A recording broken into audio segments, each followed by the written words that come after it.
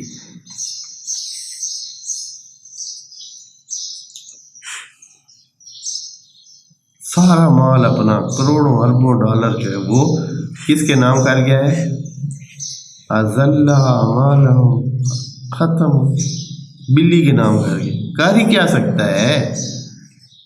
کر ہی کیا سکتا ہے؟ اگر اللہ کے راستے پہ ہوتا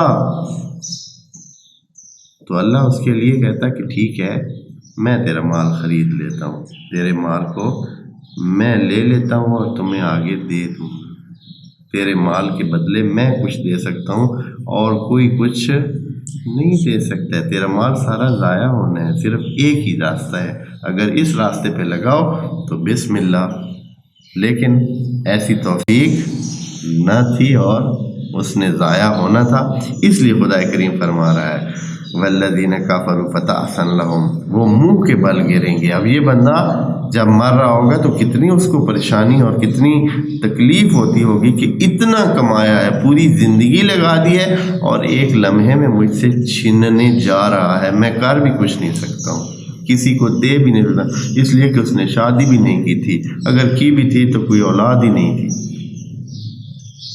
بلکہ وہ تو شادیاں کرتا تھا، بہت شادیاں کی ہوں گی، ان کی کوئی حساب ہی نہیں ہوگی، لیکن وہاں وہ بس کوئی ایسا نہیں تھا کہ جو اس کا وارث بن سکے، اس نے ساری جائیداد اپنی لکھ دی بلی کے نام۔ اچھا، فتح سنم، یہ منہ کے بل گرنا ہے، وَأَذَلَّ أَعْمَالَهُمْ، سارے اعمال ضائع، اتنی بری عمر کی محنت کیا ہو گئی، ایک لمحے میں ضائع ہو گئی، ختم ہو گئی۔ وجہ کیا ہے؟ ذالک بأنہم کارہوا ما انزل اللہ، جو اللہ نے نازل کیا اس کو ناپسند کرتے تھے، بس اللہ نے بھی اس کا علاج کیا کیا، فأحبط اعمالہم، ساری زندگی کیا کر دی، ضائع کر دی، اس کی ساری زندگی ضائع کر دی، سارے اعمال ضائع، کیا ہوا جو کچھ ہے سب ضائع، اتنا بڑا فلاں ہے، یہ ہے وہ ہے، سب ختم شد۔ خدا کریم ہمیں اس نور سے نورانیت عنایت فرمائے۔ والسلام علیکم ورحمۃ اللہ وبرکاتہ۔